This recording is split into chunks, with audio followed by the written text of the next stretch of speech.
Dunking. We all dreamed of dunking before as a kid. Breaking rims, being like LeBron, James, Shaquille O'Neal, you know, all the people who dunk. Flying all over the court and being Mr. Aura himself. Even a football fan and player, ordinary player, like myself, I admire the way basketball players put the ball in the hoop.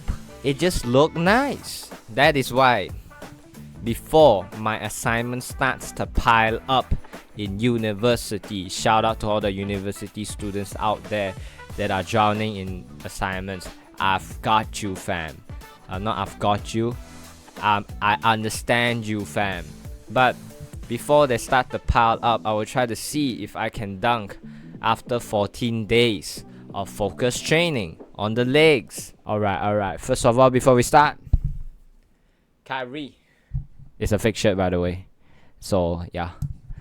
Don't got the budget. But anyway, before we start, the game plan is we got to do some research. So mostly a lot of the research I did come from YouTube. I'm gonna show a couple of YouTubers that I've researched, trying to find like ways to increase my jump height. And then to not bore you with the information. Alright. I'll have to stop him right there, folks. Brother was yapping for too much. Let me just summarize what I've learned from the YouTube videos. It's just 3 things. First is that jump technique is important, the penultimate step, so that you're able to efficiently use your leg strength. The second is the plyometrics. If you don't have any weights or you don't want to use any weights, it's a good alternative workout for like explosiveness training. And of course, the third, explosiveness and strength workout, just because it's really the foundation of increasing jump height. So yeah, I just save you a lot of yapping. You're welcome. Anyway, pre-14 day vertical. I don't know how high the hoop is, but I threw it into ChatGPT and it says that it is 10 feet high. I don't think it's 10 feet high.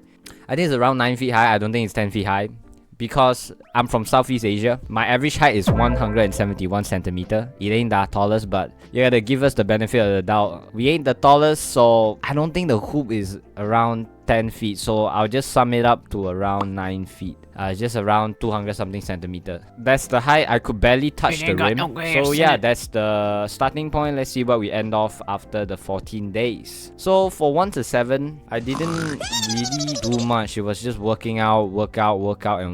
But I did miss 1 day on the 5th day because I had to go to church, and I just decided to summarize it as a rest day. The next day, rather than just coming back to working out, I just played frisbee because some of my friends invited me to play frisbee, and then because it was already a really tiring day at school, I just decided to play frisbee rather than working out and just like summarize the workout session or like the frisbee session as like a cardio session. Oh yeah, and another thing I want to mention is that because of my schedule, I usually have classes until around like 4 to 6, making it hard for me to balance between like basketball stuff, like because I got the dunk, right? I got to learn how to like palm the ball, whole shebang and everything. So a lot of the time I just opt for working out because I was a bit too tired. Anyway, for the last week, the 7 to 14 day, it was back to the grind and it was tired, but everything was smooth until the 11th day. Because on the 11th day, I felt a sharp muscle pain. It wasn't painful, it was more or less I could feel it there, and I didn't want to risk it being something worse because this type of muscle pain is really like random, you know. I treated it as a warning sign.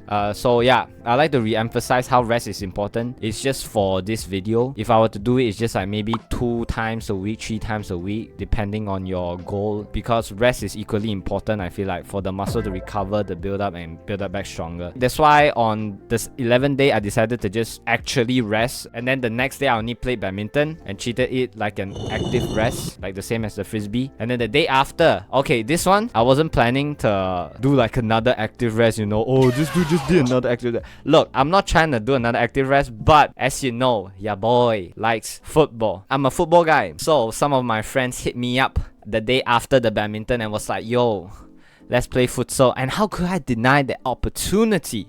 So I played futsal. I treated it as another rest day. So yeah, you can call me lazy all you want, but it's fun though. But yeah, it's another rest day. You can kind of also think of it as explosiveness because football involves a lot of running. So you can just treat it as explosiveness training as well, depending on you. I don't know, I'm making excuses. So at this point, after like, you know, like 3 days of not working out, the muscle pain isn't really there anymore. So on the 14th day, I did the workout and everything, and then because of the 14th day, I got extra time. I don't know why. I guess it's because it's a Friday or something. I didn't really pay attention, or maybe because my class got off early. I got extra time, so I just decided to go to the basketball court to get some jump technique training going on, to just jump around, see how I feel, how I jump, what I'm doing wrong. And then after the 14th day, I felt a bit bad because like I did say I was gonna try to really push the legs to see how high I can jump. So I just decided at a 15th day, because I felt like missing the workout for 3 days is kind of like I'm not doing what I set out to do. So I just added an extra workout day. I just did one more workout on the 15th day before the jump comparison thing.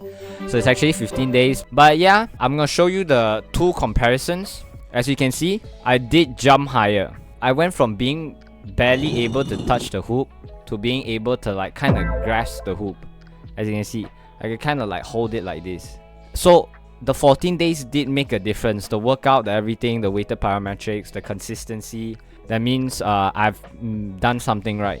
But if you look at the dunking part, which is the part I set out to do, I could barely even get the ball above the hoop, far away from it.